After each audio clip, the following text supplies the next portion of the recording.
नमस्ते, जय धन्वंतरी। मैं वैद्य मेहुल भाई, आचार्य संचालक संस्कृति आर्य गुरुकुलम राजकोट। आज हम देखेंगे लोलिम राज के बारे में। हाँ, आपने नाम सुना, शायद ही सुना हो। बहुत ही अप्रसिद्ध थे, लेकिन बहुत बड़े कवि, विद्वान और वैद्य, ये तीनों का समन्वय बहुत ही कम देखने को मिलता है। ये त्रिवेणी संगम जो एक में हुआ, उनका नाम है लोलिम राज। बहुत ही प्रसिद्ध कवि, विद्वान और वैद्य, ये त्रिवेणी जिसमें एक समाहित हो गई, ऐसे लोलिम राज 11वीं शताब्दी के वैद्य हुए। 11वीं शताब्दी राजा भोज की शताब्दी कही जाती है। उसमें सूर्यपुत्र जो हरि है, वो एक नरेश है, वो उनके राज्य में उनका आना जाना रहता था, जो कि दक्षिण में थे। लोलिम राज का जन्म वृत्तांत देखे तो लोलिम राज पुणे के पास, पुणे प्रांत का एक जुन्नर करके एक नगर था, जो एक छोटा सा कस्बा कहे या नगर कहे, उसमें वो रहते थे। उनके पिताजी बचपन में ही चल बसे थे, इसके लिए उनके जो बड़े भाई है, उनके यहाँ ही उसका जो पालन पोषण कहा जाए वो हुआ। उनकी भाभी है, वही उन्होंने ही उनकी माँ की तरह उनको बड़ा किया। लेकिन बहुत युवा अवस्था तक वो कुछ पढ़ नहीं पाए। कुछ जो आयुर्वेद में उनकी रुचि थी, तो थोड़े नुस्खे और थोड़ी चिकित्सा करते रहते थे। थोड़ा बहुत ही वो कभी कभी पढ़ते रहते थे, बाकी इधर उधर घूमते रहते थे और जीवन का कोई लक्ष्य नहीं था। लेकिन एक दिन उनकी माँ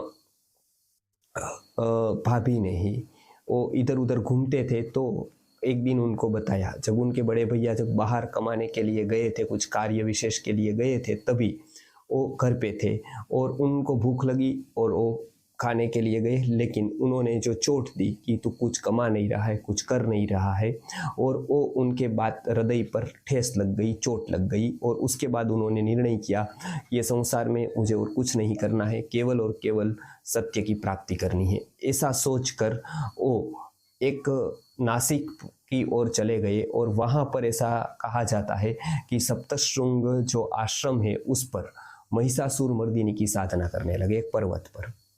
वो पर्वत पर बहुत विशिष्ट तप और साधना के प्रभाव से और अंतःकरण की शुद्धि से उसको ऐसा कहा जाता है कि महिषासुर मर्दिनी की जो प्रसन्नता है वो प्राप्त हुई। और कोई विशेष देवी जो महिषासुर मर्दिनी है, उसकी प्रसन्नता प्राप्त करके उसको विद्या की प्राप्ति हुई। विद्या की प्राप्ति कैसे, अनेक प्रकार है।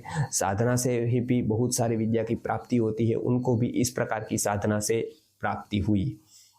इसमें कुछ आश्चर्य नहीं है, क्योंकि महर्षि पतंजलि ने भी बताया है कि सिद्धियाँ बहुत प्रकार के मिल सकती है, विद्या भी बहुत प्रकार से मिल सकती है। इससे ये भी एक प्रकार है कि किसी देवता विशेष को प्रसन्न किए, चित्त की शुद्धि कर दिए, तो भी विद्या प्राप्त हो सकती है। तो इसमें कोई चमत्कार या आश्चर्य की घटना नहीं है, ये एक स्वाभाविक है कि अनेक तपोबल से भी विद्या प्राप्ति हो सकती है। इतना करने पर वो फिर वापस लौटे अपने प्रांत में। और उसके बाद एक कहानी आती है, जिसकी शादी की है। उनकी शादी मुरासा करके एक लड़की है जो मुस्लिम की है, और वो उसके बाद जो मुस्लिम की लड़की है उससे उनकी शादी होती है। एक प्रेम हो जाता है, ऐसा कहा जाता है, या दोनों मिलते हैं। और उसकी रस रुचि विद्या में विशेष थी। जो मुरासा नाम की लड़की थी, वो उसके पास पढ़ने आती है, और उसके बाद दोनों की शादी होती है। शादी के बाद का जो उसका नाम है वो रत्नकला है। रत्नकला यथार्थ नाम लिखा है, और रत्नकला इतनी विद्या की चाहक है कि वो हर एक बात उनसे सीखती है लोलिम राज से। ये जो एक जिज्ञासु व्यक्ति, एक जो बारिश को ले सके, ऐसी संतप्त धरती और मेघ, आषाढ़ी मेघ का आना, ये दोनों का समन्वय जैसे अनेक फसलों को उगा देता है, उसी तरह से जो रत्नकला है वो प्रश्न करती है और लोलिम राज जवाब देते हैं। इस तरह का दोनों का संवाद जगत को बहुत ही उपयोगी हुआ। ऐसा ही एक ग्रंथ वैद्य शास्त्र में उन्होंने रत्नकला को निमित्त बनाकर लिखा, उसका नाम है वैद्य जीवनम। वैद्य जीवनम बहुत ही प्रसिद्ध ग्रंथ है, बहुत छोटी सी पुस्तक है। और ये छोटी सी पुस्तक में उन्होंने आयुर्वेद को एक लालित्यपूर्ण और उदाहरण दृष्टांत सहित परिभाषा में भाषित किया है। कभी कभी श्रृंगारिक वर्णन भी किया है, कभी कभी उन्होंने प्रास अनुप्रास से लेकर अनेक प्रकार की शब्द की चमत्कृति की है। ऐसे लोलिमराज ने वैद्य जीवन है वो अमर कृति कही जाती है लोलिमराज की। लोलिमराज विद्वान भी है, कवि भी है और वैद्य भी है। तो अनेक प्रकार की औषधियों का उन्होंने उपमा दे देकर पदलालित्य से उनका प्रतिपादन वैद्य जीवन नाम के ग्रंथ में किया है। छोटे छोटे आयुर्वेद के प्रयोग दिए हैं जो छोटी उम्र में उन्होंने अनेक प्रकार के वैद्यों से जाने हैं। इतनी गजब की शक्ति उन्होंने देवी कृपा से प्राप्त की कि अनेक प्रासानुप्रास शब्द लालित्य उनके श्लोकों में दिखाई देता है। वैद्य जीवन के अलावा और भी उनका एक ग्रंथ है, उसका नाम है वैद्यावतंस।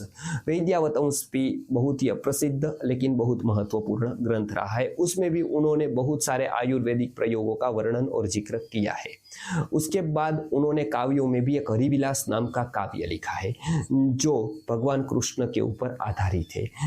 भगवान कृष्ण की लीला और उनमें जो उनको कंस वध करते हैं वहां तक की लीला उन्होंने इसमें प्रतिपादित की है। ये जो दक्षिण के नरेश थे हरि, तो उनके कहने से ही, सूर्यपुत्र हरि के कहने से ही उन्होंने ये ग्रंथ की रचना की थी। ये ग्रंथ भी बहुत ही शब्द लालित्य और काव्यात्मक परिभाषा में लिखा हुआ है।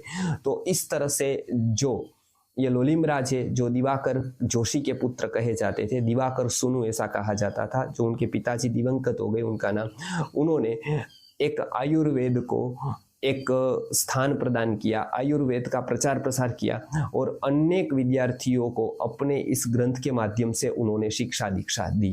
ऐसे अनेक विद्यार्थी अंतिम काल में उनके पास आने लगे और आयुर्वेद के छोटे छोटे प्रयोग उन्होंने गांव में प्रचलित किए। ऐसे ही लोलिमराज ने सहजता से, सरलता से, गीतों से, काव्यों से आयुर्वेद की बहुत बड़ी सेवा की।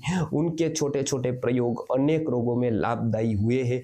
हमने भी ये लोलिमराज के अनेक प्रयोग किए हैं और अनेक रोगों में सफलता प्राप्त की है। तो आपको भी एक निवेदन है कि आप भी लोलिमराज का एक बार छोटी सी किताब जो है वो ग्रंथ अवश्य पढ़िएगा, वैद्य जीवनम।